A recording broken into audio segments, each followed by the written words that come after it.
नमस्कार दोस्तों, आप सभी लोगों का स्वागत है एक नई कहानी में। तो चलिए शुरू करते हैं। सोचिए दोस्तों कि जिसकी गोद में आपने बचपन बिताया हो वही गोद एक दिन डर का अड्डा बन जाए। जिसके हाथों से आपने पहला कोर खाया हो वही हाथ एक दिन कांपते हुए इंसाफ की भीख मांग रहे हो। क्या ऐसा हो सकता है? एक पोता जो अपनी ही दादी का बलात्कार करता है। शिमला से आई एक ऐसी खबर जो सिर्फ शर्मिंदगी नहीं, इंसानियत को जड़ से झकझोर देने वाली है। दरअसल बात है दोस्तों कि ये घटना हिमाचल प्रदेश के शिमला जिले की है। रोहणु नाम के एक शांत जगह जहाँ ज्यादातर लोग एक दूसरे को जानते हैं, एक दूसरे पर भरोसा करते हैं। यहाँ एक 65 साल की बुजुर्ग महिला अकेले रहा करती। उसके पति का देहांत हो चुका था और उसके बच्चे अपने अपने कामों से एक दूसरे के शहर जा चुके थे। और पास में से एक था 25 साल का पोता जो कभी कभी उनसे मिलने आया करता था। लेकिन इस बार जब वो आया वे मिला ही नहीं बल्कि उस दादी को जिंदगी भर के लिए सबसे बड़ी सजा देकर भी चला जाता। 3 जुलाई की दोपहर, गर्मी का मौसम था और घर में सभी लोग खामोश बैठे थे। पोता आया, दरवाजा खटखटाया और खुला और दादी ने मुस्कुराकर स्वागत किया। लेकिन वे मुस्कान ज्यादा देर तक नहीं टिकी, क्योंकि कुछ ही देर में उस घर की चारदीवारी के अंदर चीखें आने लगी, मगर कोई बाहर वाला सुन नहीं पाया क्योंकि दरवाजा बंद था और जमीन मर चुकी थी। पोते ने अपनी ही दादी से बलात्कार की। हाँ, ये वही दादी है जिसने उसे अपने हाथों से बचपन में दूध पिलाया, जिसने कहानियां सुनाई, लोरियां सुनाई, सुलाया।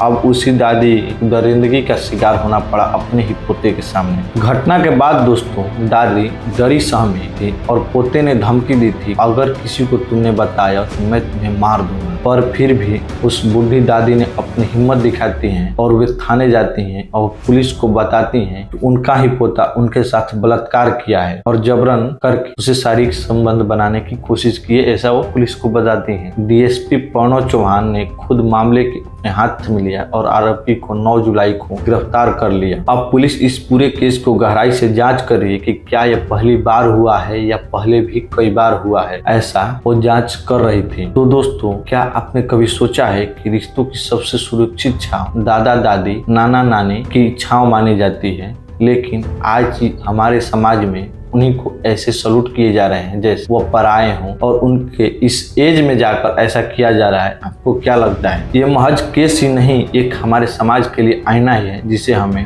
परवरिश, अपने संस्कार और अपने समाज की गहराइयों झकझोर के रख दिया है। क्या दोस्तों हम वाकई उस मोड़ पे पहुंच चुके हैं जहां खून के रिश्ते में दरिंदगी में बदलते जा रहे हैं? अब फैसला आपको करना है कि क्या ऐसे अपराधियों के लिए माफी चाहिए या ऐसे केस में फास्ट ट्रैक कोर्ट की सजा चाहिए कि जल्दी से सजा मिल जाए। कमेंट करके जरूर बताएं कि क्या ऐसे दरिंदे पोते कहलाने के लायक हैं। आपको क्या लगता है? हमें नीचे कमेंट करके जरूर बताएं।